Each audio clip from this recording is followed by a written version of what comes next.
कैसे हो दोस्तों? भाई सबसे पहले तो मैं आपसे माफी मांगूंगा कि इस वीडियो को बनाने में जरूरत से ज्यादा देर हो गई है। दरअसल रोजी रोटी से जुड़े सवाल हैं जिनसे फुर्सत पाकर ही वीडियो बना पाता हूं।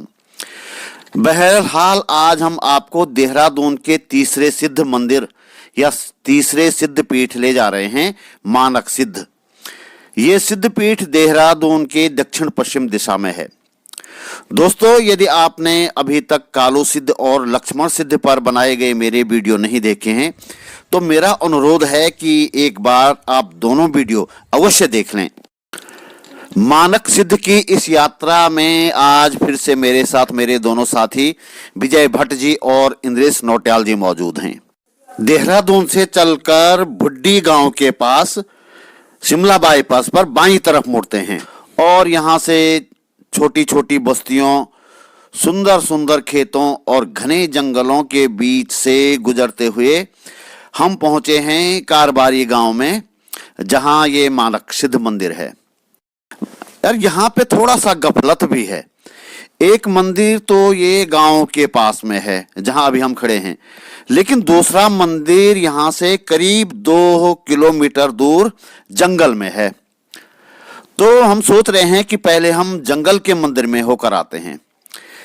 यहाँ से जंगलात वालों ने ये बैरियर लगाकर मंदिर तक जाने का कच्चा मोटर मार्ग है ये बंद कर रखा है।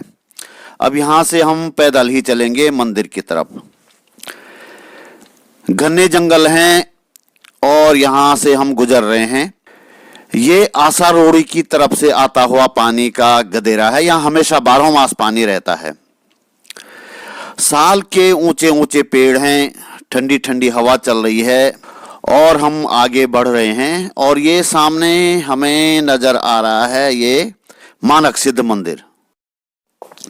मंदिर के नाम पर यहाँ ये चबूतरा बना हुआ है और चबूतरे के एक कोने पर पत्थर की कुछ मूर्तियां हैं ये, और गोरखपंथी परंपरा के हिसाब के लोहे के त्रिशूल हैं, लोहे के दिए हैं और कई ध्वज और घंटियां यहाँ लटकी हुई दिखाई दे रही हैं। आस्थावानों और प्रकृति प्रेमियों के लिए ये एक शानदार जगह है। विजय जी और इंद्रेश जी बेहद खुश हैं यहाँ आकर।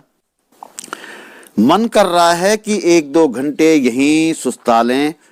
भाग दौड़ भरी जिंदगी में भाई ऐसे बहुत कम मौके मिलते हैं हम लोगों को ऐसी सुंदर जगहों पर पहुंचने के।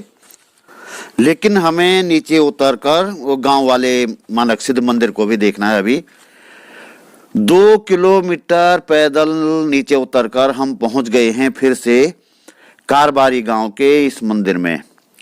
यहाँ का मुख्य द्वार उसी परंपरा का है जिस परंपरा के द्वार हमने लक्ष्मण सिद्ध में और कालो सिद्ध में देखे थे। एक बात और मैं खास तौर पे कहना चाहता हूं कि इन सिद्ध मंदिरों में बंदरों का बहुत ज्यादा आतंक है। यदि आप यहाँ आ रहे हैं या किसी और सिद्ध मंदिर में जा रहे हैं तो अपने सामान का विशेष ध्यान रखना है, क्योंकि बंदर आपके हाथ से कोई भी सामान छीन कर ले जा सकते हैं। आज यहाँ मानक सिद्ध मंदिर को देखते हुए जरा सिद्ध और नाथ परंपरा के बारे में जानने का हम प्रयास करते हैं। इन परंपराओं के बारे में जानने का प्रयास करते हुए हमें पता चलता है कि हिंदू धर्म में ये परंपरा बौद्ध धर्म के वज्रयानी शाखा से आई है। वज्रयानी शाखा में 9 सिद्ध हुए, इनमें एक गोरक्षपा भी थे। माना जाता है कि गोरक्षपा बाद में मच्छेंद्र नाथ के संपर्क में आए और उन्होंने मच्छेंद्र नाथ को अपना गुरु बनाया था और यहीं से गोरख पंथ की परंपरा, नाथ परंपरा जिसे हम कहते हैं, और जिस परंपरा के साधुओं को कनफटे साधु कहा जाता है, इस परंपरा की यहाँ से शुरुआत हुई है। मूल रूप से गोरख पंथ शैव थे। वे हिंदू धर्म में ब्राह्मणवाद के सख्त विरोधी थे।